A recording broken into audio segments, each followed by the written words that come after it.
El secretario general de Gabinete de la Presidencia, Juan Sebastián Roldán, señaló que el gobierno se va a tomar los 30 días que le corresponden para analizar el Código Orgánico de Salud. Esto en medio del reciente debate sobre uno de sus artículos que garantiza la atención médica en caso de una emergencia obstétrica. La entrevista a la carta, en diálogo directo con los protagonistas de los hechos. Nos acompaña a esta hora Silvia Buendía, abogada y defensora de los derechos humanos. Doctora, ¿cómo está? Siempre es un gusto conversar con usted. ¿Cómo le va? Gisela, siempre es un gusto conversar contigo. Hace años que no hablábamos. Así es un gusto tenerla en esta entrevista. Doctora, el artículo 201 del Código Orgánico de Salud establece, voy a leer textualmente, serán consideradas emergencias los abortos de cualquier tipo, por cualquier causa aparente y todas las patologías que comprometan la salud materno-fetal. Esto prohíbe a los establecimientos prestadores de servicios de salud y a los profesionales de la salud negar la atención de estas emergencias. Además, también deberán respetar la confidencialidad, la privacidad, el secreto profesional y los derechos de las mujeres, sujetándose a la normativa y a los protocolos establecidos por la autoridad sanitaria. Sin embargo, por este artículo se han levantado polémica y desinformación. Grupos conservadores han pedido al Ejecutivo que vete el Código Orgánico de Salud, pues aseguran que legalizaría el aborto implícitamente. Esas han sido más o menos las críticas. Cuénteme usted, doctora, que es experta en estos temas, ¿se puede realmente legalizar el aborto a través del Código de Salud o eso es competencia del Código Integral Penal? A ver, es exactamente lo que tú acabas de decir. Prácticamente ya respondiste tú la pregunta que me has hecho.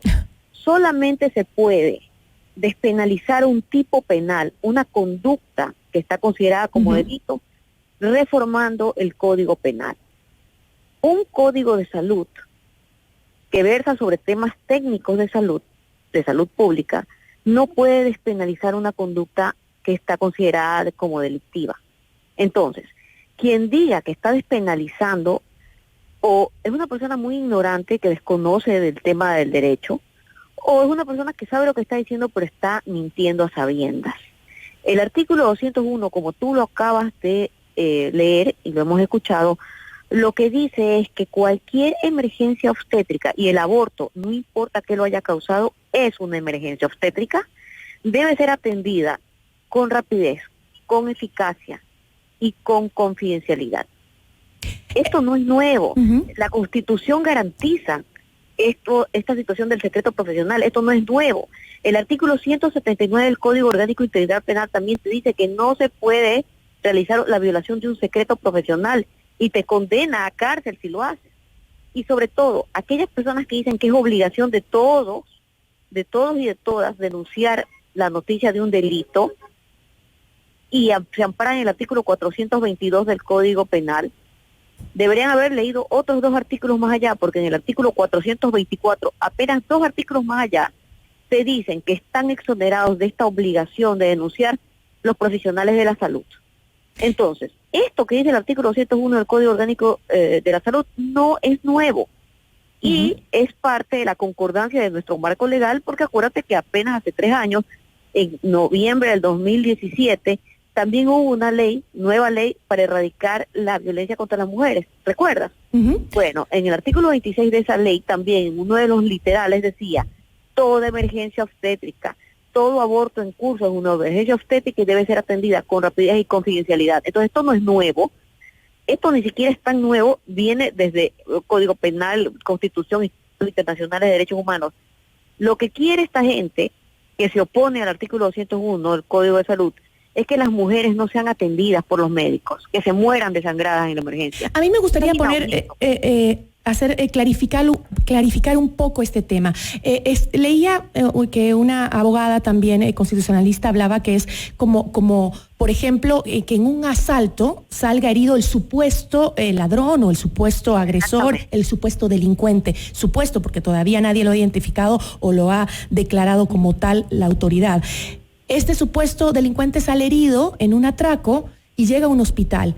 Y el doctor dice, uy no, como es el supuesto delincuente, mejor no lo toco, que se muera. Eso no se puede hacer bajo ningún argumento. Me parece que ese es el ejemplo más adecuado. No sé quién lo ha puesto, pero, chicas, me suena que es el ejemplo más adecuado.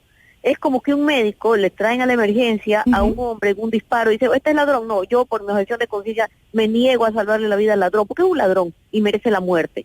No, esto no se puede hacer. El deber del médico es atender al paciente quien sea. Es decir, quien lo determina es la justicia, no el médico. Exactamente. El médico está para salvar vidas y punto. El médico está para salvar vidas y en una emergencia no se puede dar el lujo de perder un minuto porque le va a costar la vida. Y en un aborto ya no hay dos vidas que salvar. Esa es otra falacia de las personas antiderechos. Una mujer con un aborto en curso ya no tiene un embrión, feto o bebé, llámelo como quiera. Ya no tiene esas dos vidas que salvar, hay una sola vida que salvar y es de la mujer que sufrió el aborto. ¿Qué le causó el aborto? Eso no le interesa al médico ni a nadie, es una emergencia obstétrica. Punto. Es decir, el artículo 201 del Código Orgánico de la Salud no se contrapone a lo que dice el Código el Código Penal. Es decir, esto es una cosa y el Código Penal es otra. Sigue su curso y es diferente. De hecho, el Código Penal está absolutamente en concordancia con el artículo 201 del Código de Salud. El médico está exonerado de denunciar a su paciente según el artículo 424 del Código Orgánico Integral Penal y según el artículo 179 del Código Orgánico Integral Penal. Si viola su secreto profesional va preso porque es un delito. Aquí no hay incoherencias, aquí no hay contradicciones.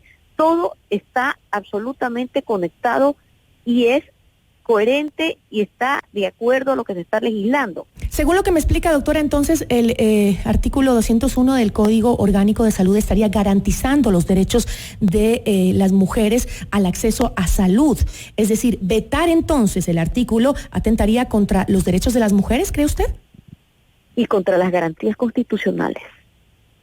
No se puede vetar un artículo que no solamente está en concordancia con otros cuerpos legales que ya existen, sino que además está en concordancia con las garantías de la Constitución.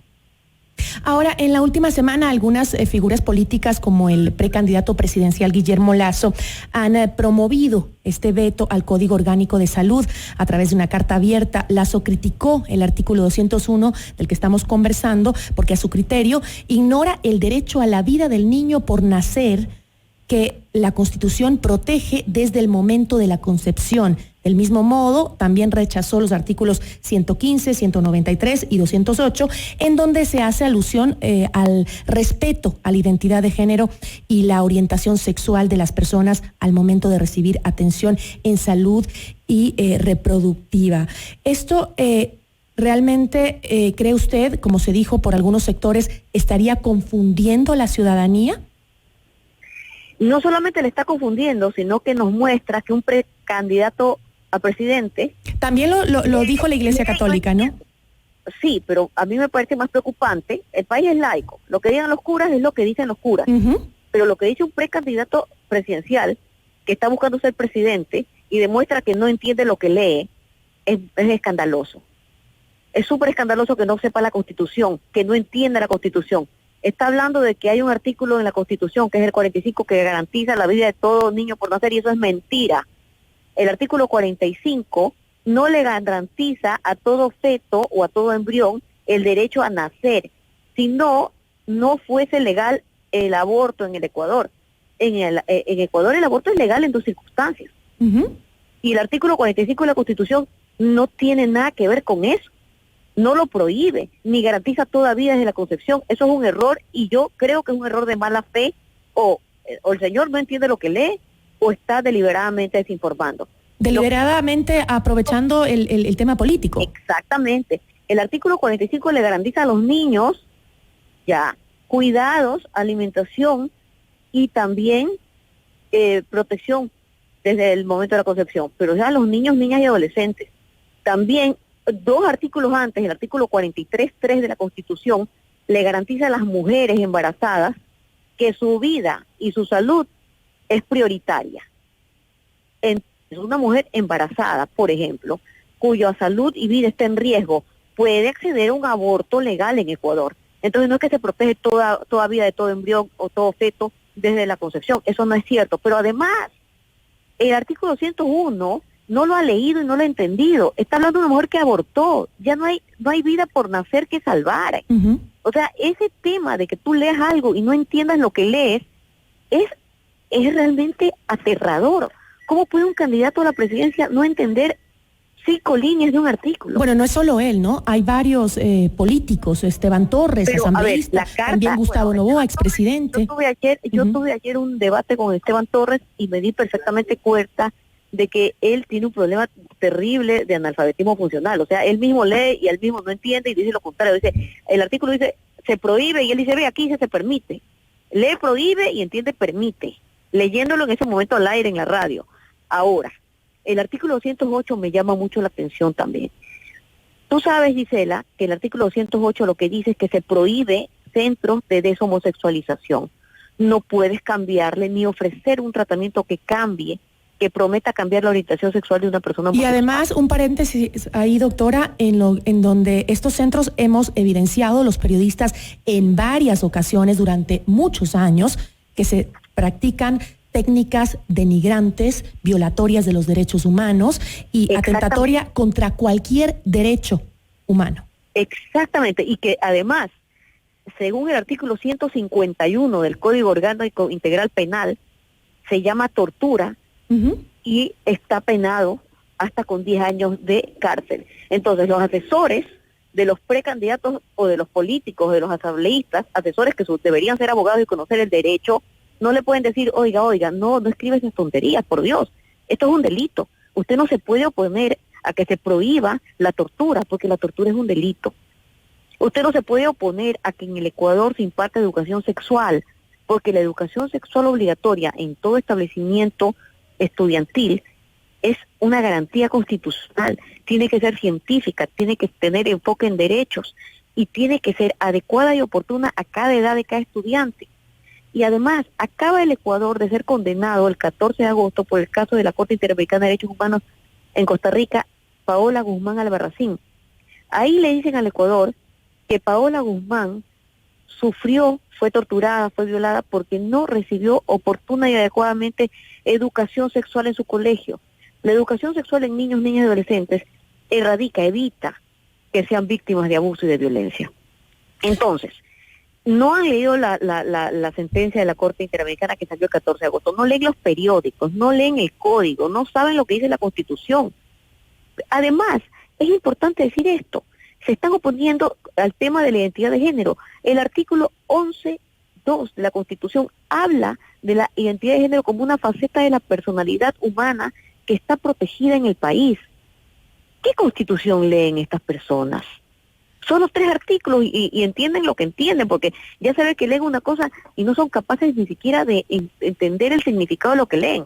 Ahora, doctora, hablando ya del tema legislativo o el tema legal del código, tanto el Ejecutivo como las demás instituciones y organizaciones tuvieron 8 años para presentar sus objeciones, ¿no?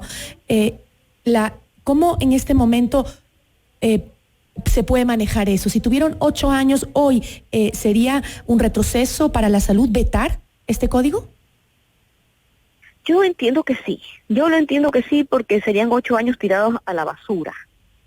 Pero además hay otra cosa que sí es importante decirla y yo no me voy a apartar de la razón. El código no es perfecto. Uh-huh. Y a la luz de la pandemia que estamos viviendo, yo te diría que tiene cuestiones que son absolutamente obsoletas. Pero que no tiene nada que ver con estos artículos que se están volviendo polémicos en este momento. Nada que ver. Ya. Tiene muchos problemas el código. ¿Cómo cuáles? De salud. Chicas, por ejemplo, yo qué sé. ¿Cuál considera que en este momento de pandemia no son adecuados? Por ejemplo, no toma en cuenta el tema del contagio y de las epidemias que pueden darse y peor las pandemias. No se habla del tema. No puedes en el año 2020 que estamos sacar un código de la salud que simplemente esté de espaldas al tema COVID. No puedes, es un despropósito. No puedes hablar de las emergencias obstétricas solamente cuando una mujer está embarazada. Las mujeres sufrimos violencia por parte de nuestros médicos, ginecólogos y obstetras, aun cuando no estemos en cinta. Solamente con nuestras revisiones, anuales, de control. No puedes decir, por ejemplo, en una transitoria que tienes que hacer un hospital en tal parte cuando no cuentas los fondos para hacerlo. O sea, son saludos a la bandera. Tienes que tocar el piso de la realidad que vivimos. No puedes sacar una ley que no hable de COVID, que no hable de lo que se puede hacer en las emergencias, con una pandemia, con un tema de contagio, con mínimas medidas de seguridad que hoy todos estamos viviendo. Es como que, no sé, es como que es el túnel del tiempo. Es que no se actualizó entonces el código en esos 8 años de discusión. Pero no te olvides que este código, la última vez que fue debatido, fue hace casi un año cuando el COVID todavía no existía. Entonces, ¿qué tan responsable es decir, bueno, hoy día lo vamos a aprobar? Nos sentamos y tenemos 79 votos y se aprobó, cuando no lo volviste a ver sino hace un año. Y además en un momento tan difícil para la salud. Exacto. Yo no sé, o sea, me parece tremendamente demagógico por parte de la Asamblea. Por otro lado, son 8 años tirados a la basura. Eso es imposible no verlo. Yo no sé si en estos 30 días el Ejecutivo pueda poner lo que falta, enderezar lo que sea necesario enderezar, pero si tiene que vetar cosas del Código de Salud, de ninguna manera van a ser los temas referentes a que una mujer con un aborto llegue a emergencia y tiene que ser atendida en forma confidencial por el médico, que no puede negarse a atenderla porque le cuesta la vida, la única vida, no hay 2 vidas, la de ella, porque ya no hay feto ni embrión vivo, y mucho menos bebé. Cuando se habla de aborto legalmente es que ya el bebé murió, o no hay bebé. No, el aborto legal, o el aborto clandestino, o el aborto lo que sea incompleto, etcétera, el aborto es la finalización del embarazo. Cuando hay finalización del embarazo hay aborto, si no fuera inicio de aborto, si no fuera sangrado. Pero cuando te dices aborto en curso, es que ya no hay feto, ya no hay embrión, ya no hay salvemos las 2 vidas, hay una sola vida. Entonces, si hay que vetar y que hay que reformar este código, no va a ser para que la mujer se desangre en la vereda y el médico diga yo no te atiendo porque eres una asesina. No va a ser para que hayan clínicas de deshomosexualización. No va a ser tampoco para que no haya educación sexual tan necesaria en niños, niñas y adolescentes. No va a ser porque un candidato o un asambleísta no sabe leer. Eso es inadmisible. Es decir, el veto presidencial debe sustentarse en la ciencia y no en dogmas. Y en argumentos que sean legales, constitucionales y racionales. Yo le agradezco muchísimo, doctora, por habernos acompañado y aclararnos un poco este tema que se ha vuelto muy polémico en los últimos días, sobre todo en las redes sociales. Muchísimas gracias. Yo te agradezco a ti, Gisela, porque lees el texto. Hace falta que eso suceda, que la gente lea, acceda al texto. Muchísimas gracias. Agradecemos a Silvia Buendía, abogada y defensora de los derechos humanos. Una buena tarde. Muchísimas gracias. Esto es Notimundo La Carta, siempre bien informado.